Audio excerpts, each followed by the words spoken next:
Hello students, कैसे हैं आप सभी? Are you fine? Okay, I am also fine. और आज हम डिस्कस करने वाले हैं फिर से वही लास्ट टॉपिक और उस टॉपिक के आगे के कंटेंट्स। ओके, तो चैप्टर का नाम क्या है? हमारे ऊपर बड़ा बड़ा हेडिंग लिखा है। चैप्टर का नाम क्या है? Electro what? क्या है चैप्टर का नाम? Magnetic effects of electric current. ये हमारे चैप्टर का नाम है। और मैं ऑलरेडी आपको ये चीज एक्सप्लेन कर चुका हूं कि जब किसी भी वायर में, किसी भी कंडक्टर में करंट फ्लो करती है तो उसके चारों ओर एक मैग्नेटिक फील्ड क्रिएट हो जाता है। और उस मैग्नेटिक फील्ड की प्रेजेंस को समझने के लिए, जानने के लिए हम किस एपरेटस का यूज करते हैं, किस डिवाइस का यूज करते हैं? उस डिवाइस का नाम है कंपास नीडल। कंपास नीडल को जब हम करंट कैरिंग कंडक्टर के पास लेकर के आते हैं तो उसमें डिफ्लेक्शन प्रोड्यूस हो जाता है।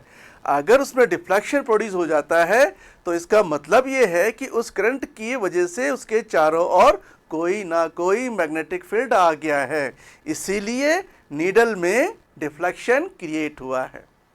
अगर हम करंट को स्टॉप कर देते हैं तो वो नीडल में डिफ्लेक्शन होना बंद हो जाएगा। तो ये सब चीजें तो देखो हम डिस्कस कर चुके हैं भाई, देखो, है ना बच्चों। अब हम आगे के टॉपिक कंटिन्यू करते हैं, ठीक है। आगे का टॉपिक ये है कि जैसे कि मैंने आपको बताया था कि जो करंट कैरिंग कंडक्टर है वो स्ट्रेट कंडक्टर के फॉर्म में भी हो सकता है, उस शेप में भी हो सकता है, वो सर्कुलर लूप की शेप में भी हो सकता है। तो जो सर्कुलर लूप की शेप में मैंने बताया था, मैं एक बार और थोड़ा सा ठीक है बैक में चला जाता हूं ताकि जब आगे आऊं तो आपको वो बैक वाला जो होता है कि सपोर्ट करे समझने में। ओके, तो जैसे मैंने बताया था, कोई भी करंट कैरिंग कंडक्टर है, circular conductor. Okay, circular conductor है, इसमें किसी भी डायरेक्शन में हम करंट को फ्लो करवा लेते। तो मैंने करंट को क्या किया, मैंने क्लॉकवाइज फ्लो करवा लिया। तो बेटा देखो, क्लॉकवाइज फ्लो करवाया है तो मैंने एक बताया था आपको कि जब इसमें करंट फ्लो करेगी तो इसके सेंटर पे मैग्नेटिक फील्ड होगा, बहुत ज़्यादा होगा, मैक्सिमम होगा। और उसकी डायरेक्शन निकालने के लिए मैंने आपको एक लॉ बताया था। कौन सा? राइट हैंड थंब रूल बताया था ना। ये राइट हैंड थंब रूल आपको मैंने बताया था, ठीक है। तो इस रूल के अकॉर्डिंग मैंने आपको ये बताया था कि इसमें फिंगर्स को आप कहाँ रखेंगे? जिधर आपकी ये 4 फिंगर्स हैं, जिधर कर्ल करेंगी, जिधर ये टर्न करेंगी, उस डायरेक्शन में हमें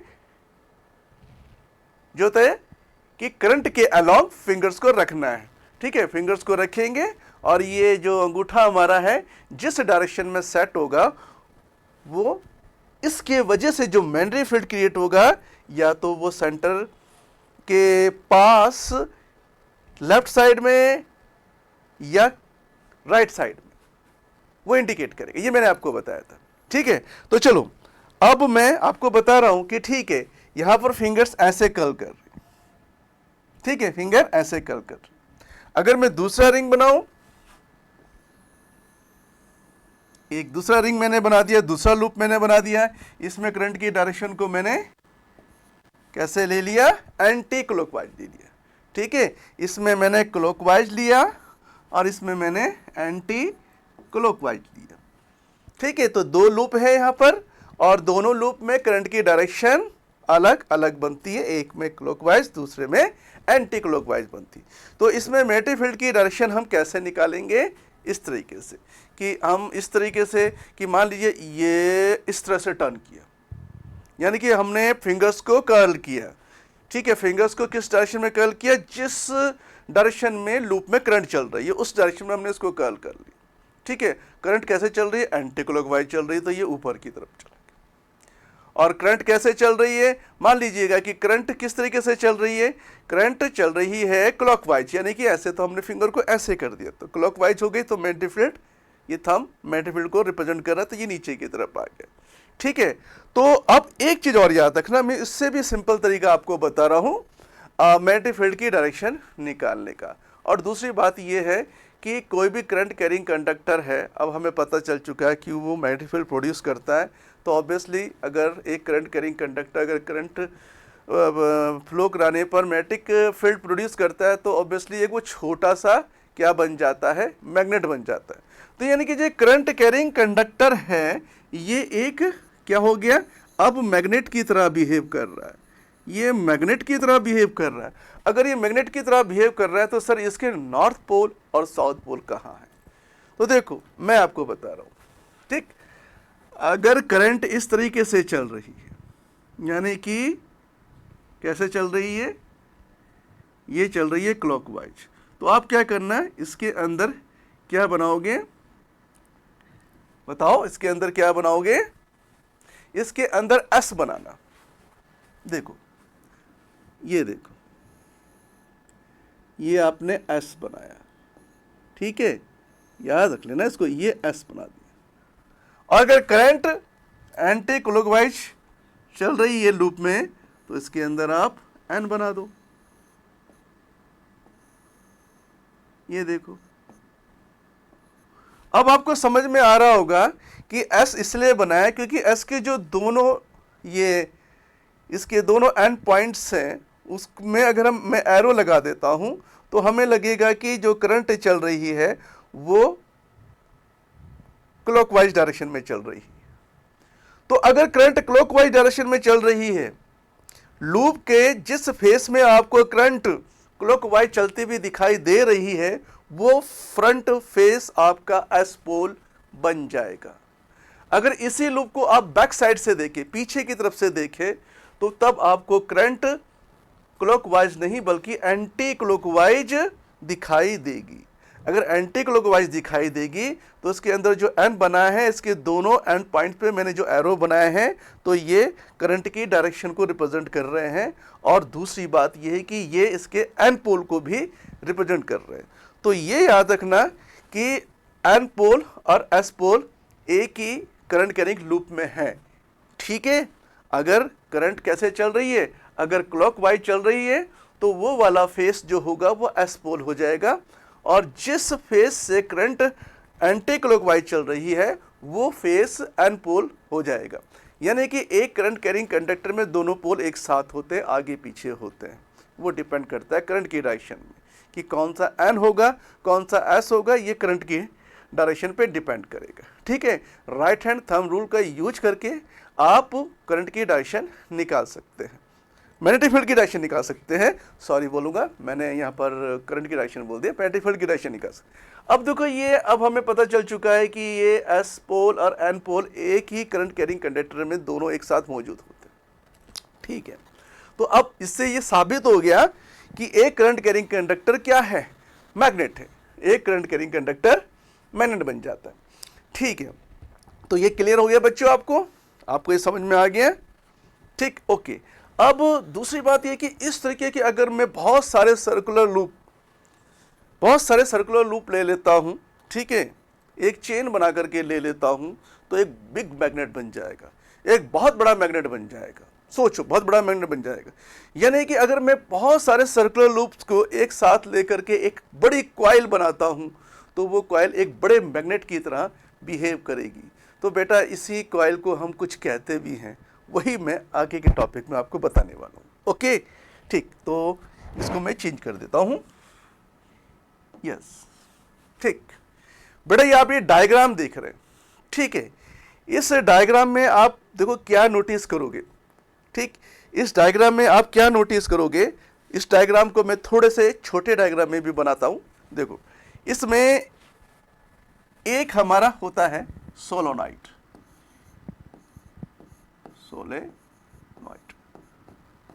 ये सोलोनॉइड क्या है, ठीक है।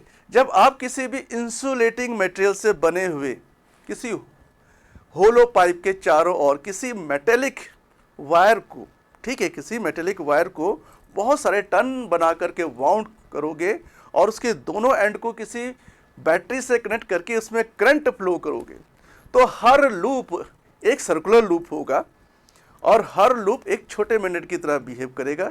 इस तरीके से इन सभी लूप्स को अगर हम कंबाइन कर दें तो एक बड़ी कॉइल बन जाएगी जो एक बड़े मैग्नेट की तरह बिहेव करेगी। इसी को हम सोलोनाइट कहते हैं।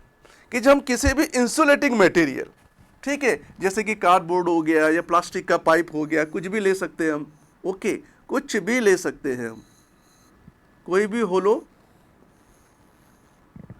इंसुलेटिंग मटेरियल का कोई पाइप होगा और इसमें हमने क्या किया है, इसमें हमने जो होता है कि मेटेलिक वायर को वाउंड कर दिया, ये मेटेलिक वायर को वाउंड कर दिया, ये देखो मेटेलिक वायर को वाउंड कर दिया, और इसके दोनों एंड को मैंने बाहर निकाला और इसमें एक मैंने बैटरी लगा दी, ओके, इसमें करंट मैंने फ्लो करा दी, ये करंट इसमें फ्लो हो गया, ओके, करंट इसमें फ्लो हो गया है, ओके, तो करंट चलने लग गया, ठीक।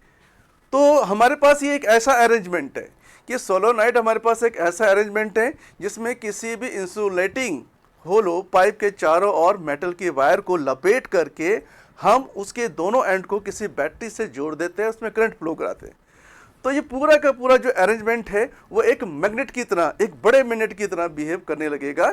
इसी अरेंजमेंट को हम सोलोनाइट कहते हैं, इसी डिवाइस को हम सोलोनाइट कहते हैं, इसी मैग्नेट को हम क्या कहते हैं, डिवाइस सोलोनाइट कहते हैं, ठीक है। तो ये जो सोलोनाइट बन गई है, ठीक है, ये एक क्या है, ये एक मैग्नेट है, ठीक है, ये एक मैग्नेट है, ये कुछ नहीं, ये एक मैग्नेट है।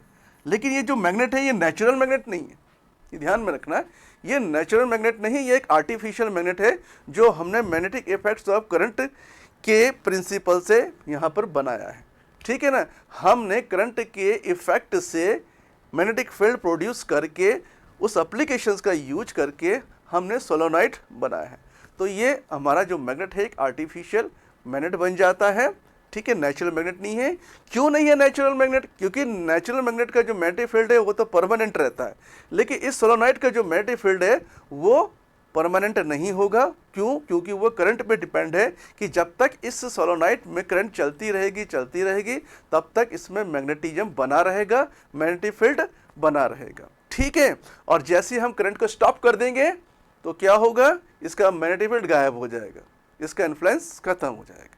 तो इसीलिए हम इसके मैग्नेटिक फील्ड को प्रोड्यूस कर सकते हैं, कंट्रोल कर सकते हैं, मिनिमम कर सकते हैं, मैक्सिमम कर सकते हैं। ये सब किस पे डिपेंड कर रहा है, इसमें फ्लो होने वाली करंट पे डिपेंड कर रहा है, ठीक है। तो जो करंट इसमें फ्लो कर रही, तो अब मैंने आपको बताया कि ये जो सोलोनाइट है, ठीक है, ये एक मैग्नेट की तरह बिहेव कर रही है जिसका एक पोल N हो गया और दूसरा S हो जाता है, ठीक है। अब जो करंट होगी वो जो मैग्नेटिक फील्ड लाइंस होगी N से S की तरफ जाती है, ठीक है, N से S की तरफ जाती है, N से S की तरफ जाती है, N से S की तरफ जाती है, ठीक है। और फिर इसके अंदर S से N की तरफ भी जाती है। ऐसा नहीं है कि अब ये खत्म हो गई, क्योंकि ये तो पूरा लूप बनाएंगे ना, जो मैग्नेटिक फील्ड लाइन से पूरा लूप बनाती है, N से N तक आती है, ठीक है। तो ये अब हमें पता चल चुका है कि सोलोनाइट एक ऐसा अरेंजमेंट है जो एक मैग्नेट बनाता है, वो भी करंट की वजह से। यहाँ पर देखो ये डायग्राम आप देख रहे हो, इस डायग्राम में मैंने क्या किया है, देखो इस वाले डायग्राम को आप देखो। आप सोच रहे होंगे सर थोड़ा सा डिफरेंट है कि इसमें मैग्नेटिक फील्ड इधर चल रही है ना, इसमें तो आपने इधर से दिखा रखा। तो कंफ्यूज नहीं होना है, ये डिपेंड करता है कि आपने टर्मिनल किस साइड से जोड़ा है। बैटरी का जो टर्मिनल है वो आपने किधर से जोड़ा है, कि टर्मिनल ये पॉजिटिव नेगेटिव, मैंने पॉजिटिव साइड से लिया है, नेगेटिव साइड से लिया है। लेकिन इसमें क्या हो गया है, इसमें जो पॉजिटिव है वो क्या है, वो पॉजिटिव यहाँ पर है और नेगेटिव यहाँ पर। इसीलिए क्योंकि इसका पॉजिटिव यहाँ है, नेगेटिव यहाँ है, इसीलिए इसका एस पोल, जिधर पॉजिटिव है उस तरफ एस पोल होगा, बस ये याद रखना है आपको, ठीक है। जिधर नेगेटिव है उस तरफ एन पोल है। तो यहाँ पर देखो मैंने कहा कि जिधर नेगेटिव है उधर एन पोल है, नेगेटिव है तो इस साइड एन पोल है, ये पॉजिटिव टर्मिनल की तरफ एस पोल है, तो ये पॉजिटिव टर्मिनल की तरफ यहाँ पर भी एस पोल है।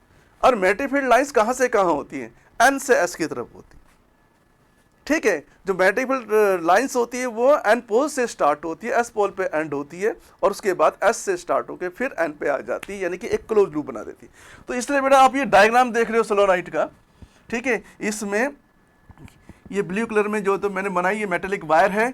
इस मेटेलिक वायर के कई सारे लूप जो होता है कि किसी इंसुलेटिंग होलो पाइप के चारों ओर मैंने लपेट दिए हैं। लपेटने के बाद इसमें मैंने करंट को यहाँ से क्या किया है, करंट को मैंने यहाँ से एंटर किया है।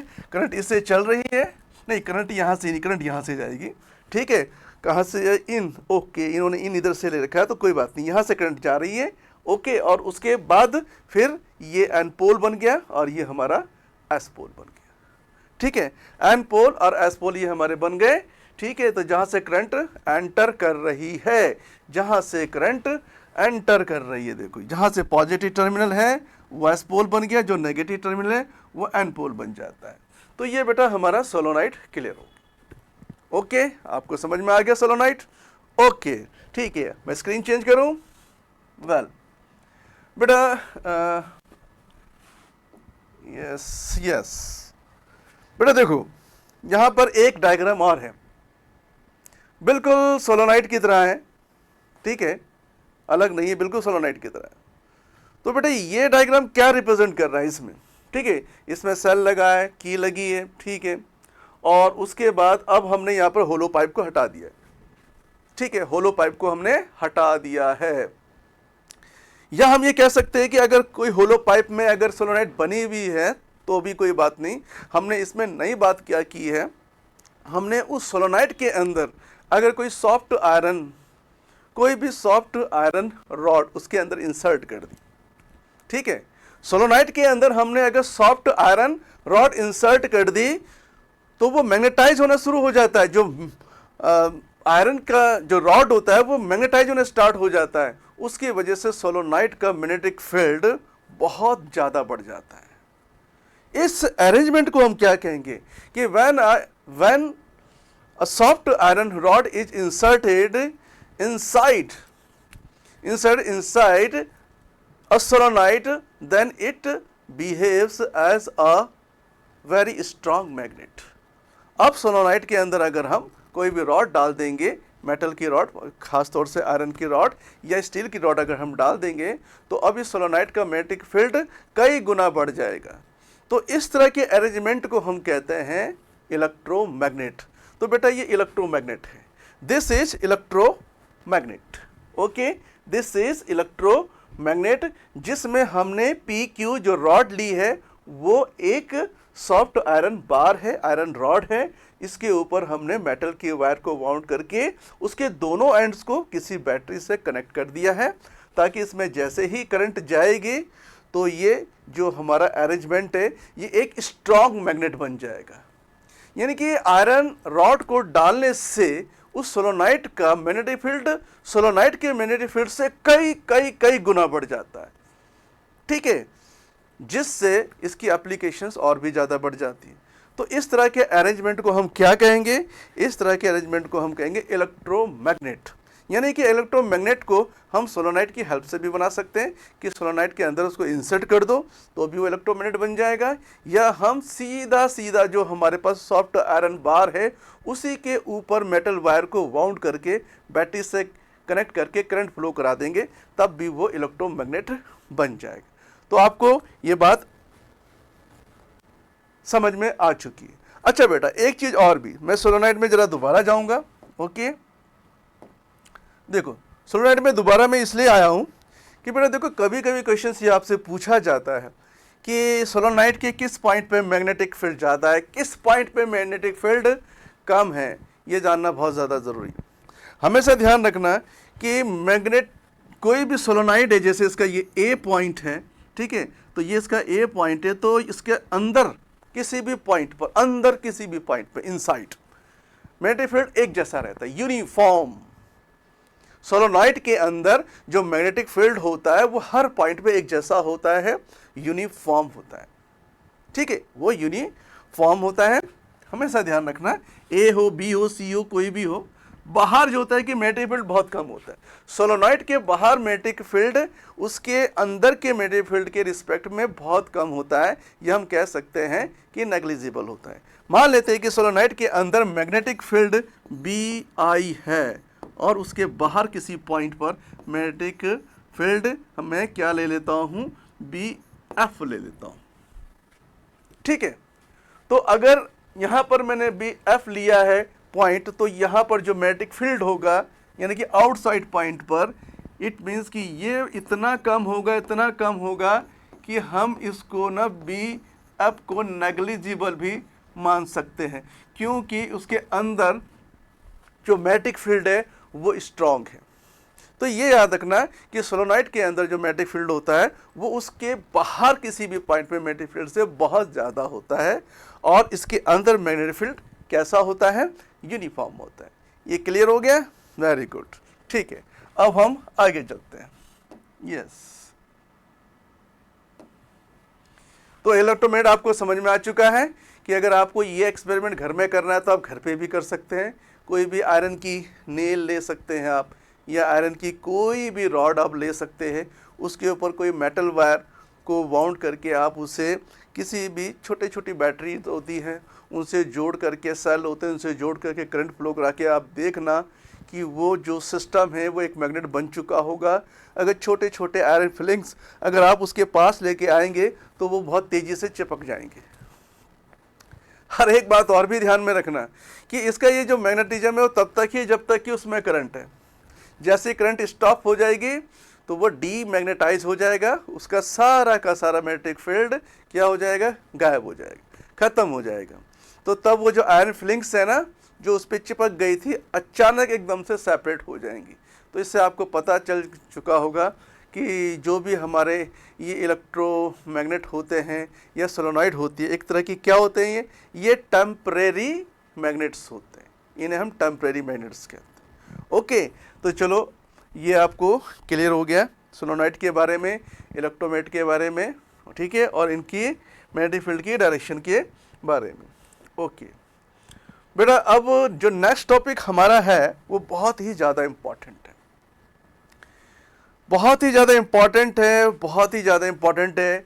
वो इसीलिए क्योंकि अभी तक आपने ये पढ़ा कि जो करंट कैरिंग कंडक्टर हैं वो अपने चारों ओर मैग्नेटिक फील्ड प्रोड्यूस करते हैं, यानी कि अभी तक वो मैग्नेटिक फील्ड प्रोड्यूस कर रहे थे। लेकिन अब आप नई बात ये पढ़ने वाले हैं कि अगर इसी तरह के करंट कैरी कंडक्टर को किसी एक्सटर्नल मैग्नेटिक फील्ड में रखा जाए, किसी बाहरी मैग्नेटिक फील्ड में रखा जाए, तो अब इस करंट कैरिंग कंडक्टर का बिहेवियर कैसा होगा, इसके नेचर में क्या चेंज आएगा, ये जानना बहुत ज़रूरी है। तो देखो बेटा, बहुत इंपॉर्टेंट यहाँ पर मैं बता रहा हूँ। एक आता है मैग्नेटिक फोर्स, लॉरेंज फोर्स। ये क्या होता है ये जानना बहुत ज़्यादा ज़रूरी है, ठीक है। लॉरेंज फोर्स के बारे में अब हम आपको यहाँ पर कुछ पॉइंट्स बता रहे हैं। Lorentz force, Lorentz force, okay. Lorentz force कह ले, फिलहाल मैग्नेटिक फोर्स भी कह सकते हैं, ठीक है। Magnetic force, magnetic force. तो वो जो इंपॉर्टेंट फिनोमिना है वो ये है कि जब किसी भी करंट कैरिंग कंडक्टर को हम मैग्नेटिक फील्ड के अंदर रखेंगे तो उस करंट कैरिंग कंडक्टर में एक फोर्स लगना शुरू हो जाएगा। अमेजिंग ना, कि अभी तक तो करंट कैरिंग कंडक्टर क्या कर रहा था, खुद ही मैग्नेटिक फील्ड प्रोड्यूस कर रहा था, लेकिन अब अगर हमने उसको किसी दूसरे मैग्नेटिक फील्ड में अगर ला करके रख दिया तो अब वो मूवमेंट में आ गया, उसमें मोशन आ गया, उसमें फोर्स लगने लग गया, ठीक है, उसमें फोर्स लगने लग गया। तो बेटा करके देखना आप, ठीक है, ये काम भी आप करके देखना कि किसी भी वायर को मैग्नेटिक फील्ड के अंदर लेके आना और उसमें करंट फ्लो कराना, तो देखना उस वायर में फोर्स लगना शुरू हो जाएगा, उसमें डाइवर्जन होना स्टार्ट हो जाएगा, ठीक है। आप प्रैक्टिकल कर सकते हैं। एनसीईआरटी की बुक में कई सारी एक्टिविटीज़ दी गई है, बहुत सारे डेमोन्स्ट्रेशन उसमें दिए गए हैं, डायग्राम के थ्रू उनमें समझाया गया है। आप उन डायग्राम को फॉलो करके भी एक्सपेरिमेंट करना, आपको सेम रिजल्ट मिलेंगे। आपको पता चल जाएगा कि करंट कैरिंग कंडक्टर को मैग्नेटिक फील्ड में रखेंगे तो उसमें फोर्स लगना शुरू हो जाता है। देखो, अगर हम किसी भी करंट कैरिंग कंडक्टर, ये करंट कैरिंग कंडक्टर ले लेते हैं, इसमें करंट को ये ले, अगर मैंने इसको मैग्नेटिक फील्ड के परपेंडिकुलर, ये मैग्नेटिक फील्ड, ठीक है, ये मैग्नेटिक फील्ड, ये बी मैग्नेटिक फील्ड को रिप्रेजेंट कर रहा है, ठीक है, ये मैग्नेटिक फील्ड को रिप्रेजेंट कर रहा है, मैग्नेटिक फील्ड की डायरेक्शन, मैग्नेटिक फील्ड, ठीक है, ये मैग्नेटिक फील्ड को रिप्रेजेंट कर रहा है। तो जब किसी भी करंट कैरिंग कंडक्टर को हम मैग्नेटिक फील्ड के अंदर रखेंगे, ठीक है, खास तौर से जब उसको हम परपेंडिकुलर डायरेक्शन में रखेंगे तो उसमें एक फोर्स लगने लग जाएगा। जब फोर्स लगेगा तो इस वायर में मोमेंट भी आ सकता है, ठीक है। अगर वो फिक्स है तो फिर तो मोमेंट तो खैर उसमें फोर्स तो लगेगा लेकिन मोमेंट नहीं आएगा, लेकिन फोर्स उसमें लगेगा, तो इसमें एक फोर्स लगने लग जाता है, ठीक है। उसी फोर्स को हम लॉरेंज फोर्स कहते हैं, ठीक है। When a current carrying conductor is placed in the uniform magnetic field, a force exerts on current carrying conductor.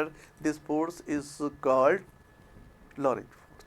इसी को हम लॉरेंज फोर्स कहते हैं। अब ये है कि भाई अब ये भी तो देखना है कि ठीक है इस करंट कैरिंग कंडक्टर में फोर्स लग रहा है मैग्नेटिक फील्ड के अंदर रखने पे, तो वो फोर्स किस डायरेक्शन में लग रहा है, कि वो मैग्नेटिक फील्ड की डायरेक्शन में लग रहा है या करंट की डायरेक्शन में लग रहा है या इन दोनों के बीच किसी और डायरेक्शन में लग रहा है या इसके अलावा किसी दूसरी डायरेक्शन में लग रहा है, नहीं पता, हमें नहीं पता। ये पता चल चुका है कि मैग्नेटिक फील्ड में हम किसी भी तार को रख देंगे जिसमें करंट चल रही है तो उसमें फोर्स लगने लगेगा, लेकिन ये नहीं पता है कि उस फोर्स की डायरेक्शन क्या होगी। तो बेटा उसी डायरेक्शन को समझने के लिए मैंने ऑलरेडी यहाँ पर एक डायग्राम यहाँ पर आपको एक पिक्चर के रूप में दिखा रखा है, ठीक है। ये देखो, ये डायग्राम देखो। इस डायग्राम में आप क्या देख रहे हैं, इस डायग्राम में आप ये देख रहे हैं कि अगर आपको किसी भी करंट कैरिंग कंडक्टर पे लगने वाले लॉरेंज फोर्स को अगर जानना है, समझना है, उसको निकालना है, तो उसके लिए एक रूल होता है जिसे हम कहते हैं फ्लेमिंग्स लेफ्ट हैंड रूल। तो फ्लेमिंग लेफ्ट हैंड रूल्स, यानी कि अब ये रूल क्या डिस्क्राइब कर रहा है, ये रूल ये डिस्क्राइब कर रहा है कि अगर आप अपने लेफ्ट हैंड की फर्स्ट 3 फिंगर्स को इस तरीके से स्ट्रेच करें कि तीनों की तीनों उंगलियां जो है आपकी एक दूसरे के परपेंडिकुलर रहे, जैसे कि एक्स वाई जेड एक्सेस होती। ये देखो, ये हमारा लेफ्ट हैंड है। अगर मैं इसकी फर्स्ट 3 फिंगर्स 1 2 3 इन 3 फिंगर को मैं इस तरीके से स्ट्रेच करूं कि ये तीनों एक दूसरे के परपेंडिकुलर रहे, ठीक है। ये 4 फिंगर मिडिल फिंगर के परपेंडिकुलर है, ये थंब इस 4 फिंगर के परपेंडिकुलर है, और ये जो मिडिल फिंगर है ये दोनों के ही परपेंडिकुलर है। इनकी तीनों एक दूसरे पर परपेंडिकुलर है, they are mutually perpendicular to each other. इस तरीके से करें लेफ्ट हैंड, ठीक है। तो इस तरीके से करें।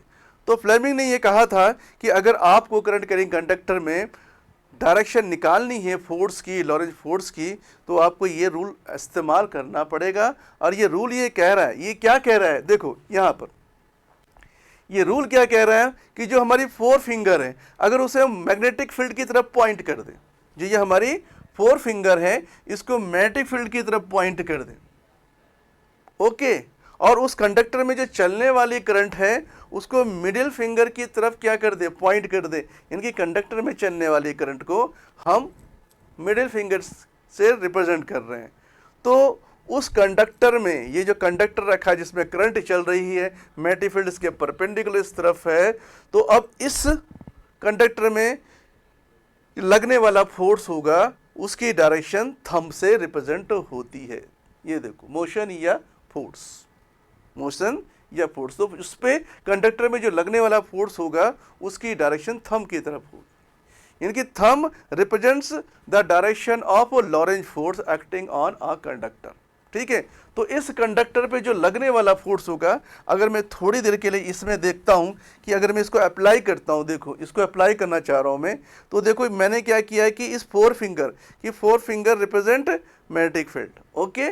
4 फिंगर रिप्रेजेंट मैग्नेटिक फील्ड, और ये किसको रिप्रेजेंट करेगी, ये करंट को। तो मुझे इसे करंट की डायरेक्शन में रखना पड़ेगा, यानी कि देखो ऐसे, इसको तो हम ऐसे कर सकते हैं ना, तो हमें इसी तरह से एडजस्ट करना पड़ेगा कि ये वाली फिंगर जो हमारी 4 फिंगर है वो रिप्रेजेंट करती है मैग्नेटिक फील्ड को, और जो हमारी मिडिल फिंगर है रिप्रेजेंट करती है करंट को। तो ये थंब किधर जा रहा है, ये थंब अंदर की तरफ जा रहा है, इस बोर्ड को क्रॉस करके अंदर की तरफ चला जा रहा है, यानी कि आई के और बी के परपेंडिकुलर होगी, ठीक है। तो जो फोर्स की डायरेक्शन इस पे होगी वो अंदर की तरफ होगी, यानी कि बी के बी और आई के बी दोनों के परपेंडिकुलर। अगर हाँ इन केस अगर करंट, मान लीजिएगा थोड़ी देर के लिए अगर करंट ऐसे चल रही होती, ये देखो, तो तब सेट करो। तो तब अगर बी को हम इधर रखेंगे, करंट को रखेंगे, तो थंब अब आप लोगों की तरफ आ गया, तो तब इसमें जो लगने वाला फोर्स होगा बी और आई के परपेंडिकुलर होगा, इस बोर्ड के परपेंडिकुलर बाहर की तरफ हो जाएगा।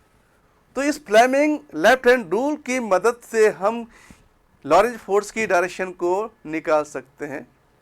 क्लियर हो गया ये आपको? Okay, yes. तो अब आपके बुक में ये सब चीज़ें एक्टिविटीज़ में दिखाई गई हैं, आप एक बार सेल्फ स्टडी करके भी उसको और अच्छे से समझ सकते हैं। ठीक है, जो कुछ मैंने समझाया है उसके बेस पे अगर अब आप अगर एनसीईआरटी की बुक की एक्टिविटीज़ या उसका कंटेंट पढ़ोगे तो अब अच्छे से समझ में आएगा, ज़्यादा अच्छे से समझ में आएगा। ठीक है, अच्छा, ये तो हमें पता चल चुका है कि करंट कैरिंग कंडक्टर में भी फोर्स अप्लाई होता है और उस फोर्स की डायरेक्शन हम फ्लेमिंग लेफ्ट हैंड रूल से निकाल सकते हैं। ठीक है, अच्छा, तो मैग्नेटिज्म का जो ये पोर्शन है ये हमारा एनसीईआरटी के अकॉर्डिंग जहाँ पर ख़त्म हो चुका है। अब आगे जाके जो भी ये करंट प्रोड्यूस कर रही हैं उसकी कई सारी एप्लीकेशंस हम आगे जा कर के पढ़ेंगे, तो वो मैं आपको नेक्स्ट लेक्चर में क्लियर करने वाला हूँ। तो आज आप इतना ही कवर कीजिए, इसको रिवीजन कीजिएगा घर में जा कर के, बहुत अच्छे से रिवीजन करना है आपको ताकि आपको ठीक से क्लियर हो सके। और एक चीज़ मैं और बताऊंगा कि देखो, सबसे पहले आप मैग्नेटिक फील्ड की डायरेक्शन को समझें, ठीक है, और दूसरा कि मैग्नेटिक फील्ड लाइंस को आप समझें। मैग्नेटिक फील्ड स्टेट कंडक्टर की वजह से, मैग्नेटिक फील्ड एक सर्कुलर कंडक्टर की वजह से उनकी डायरेक्शन क्या होती है। ठीक है, इनकी डायरेक्शन के डायग्राम आपको बनाने आने चाहिए। उसके बाद फिर आपको सोलेनोइड के बारे में अच्छे से पता होना चाहिए कि सोलेनोइड में जो भी करंट फ्लो हो रही है उसकी वजह से जो मैग्नेटिक फील्ड क्रिएट हो रहा है वो एन से एस की तरफ है, एस से एन की तरफ है। ठीक है, ये आपको पता होनी चाहिए। तो आज के लिए मैं इतना ही करता हूँ और उम्मीद करता हूँ कि आपको आज का लेक्चर बहुत अच्छा लगा होगा। Thank you and take care yourself.